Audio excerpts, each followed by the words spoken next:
The duck that walked out. The world they shouldn't leave. Cartoons have always been trapped in their own world. They can bend physics, smash through walls, fall off cliffs, and bounce back like nothing happened. They can look at the camera, talk to the audience, even acknowledge they're in a cartoon. But they never, never leave the screen. It's not supposed to be possible. At least, that's what everyone believed. Until one of them did, and it never came back. The episode that wasn't right.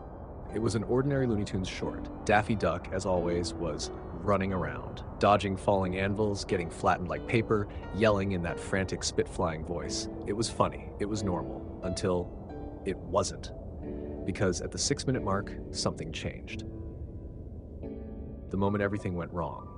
Daffy was in another classic chase scene with Bugs Bunny, through doors, behind curtains, the usual slapstick madness. But then, Daffy stopped. Not in a comedic way, not like he hit an invisible wall or got tricked, he just stopped moving. His pupils shrank, his body went rigid, like he just noticed something. Bugs kept running, but then he too froze. And then in total silence, Daffy turned, not toward Bugs, not toward the camera, but toward the edge of the screen, and then he stepped out of the frame. The empty scene. The cartoon kept playing. The background music faded out. Bugs stood there, unmoving, looking at where Daffy should have been. A long, uncomfortable silence. Then the film skipped, like an old VHS tape getting stuck. For a brief moment, the screen flickered. One frame, just one, of Daffy Duck standing in a dark void. No animation lines, no outlines, just him staring at something. And then static. That was the last time Daffy Duck was ever seen in that episode. A character who was missing from his own show. At first, it seemed like a technical issue. The animators checked the original storyboards. Daffy was supposed to be there. He had more lines, more gags, a whole ending sequence.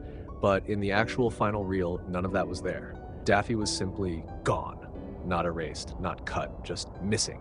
Even weirder, the original hand-drawn cels of Daffy were blank. The ink, the color, his entire presence vanished.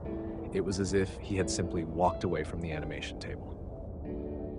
The studio that wouldn't stay locked. For weeks after that, something strange kept happening at the Warner Bros. Studio. One of the senior animators, Arthur Langley, was in charge of locking up every night. And every morning, his office door was open, even though he swore he locked it. Nothing was stolen. Nothing was missing. Except for one thing. His old sketches of Daffy Duck, the ones from that unfinished episode, were always moved. Sometimes they were scattered on the floor, sometimes they were piled on his desk. And once, one of the sketches was different. It wasn't drawn by him, it was a new sketch, one that he never made. It showed Daffy standing at the edge of a frame, 1 foot out mid-step, like he was still walking away. The final sightings. Arthur Langley quit the studio 6 months later. He stopped answering questions, stopped giving interviews, until in one final conversation he confessed something terrifying. "I saw him." The interviewer laughed. "Saw who?" Langley's face was pale. His fingers trembled. "The duck." And then he said the last thing anyone ever heard from him. The thing that still makes people wonder if it was just a story or if it was something more. He wasn't on the screen anymore. He was in the room. And he was watching me. After that, Arthur disappeared. No one knows where he went. And every few years, an animator will report strange things happening in the old Warner Bros. Studio.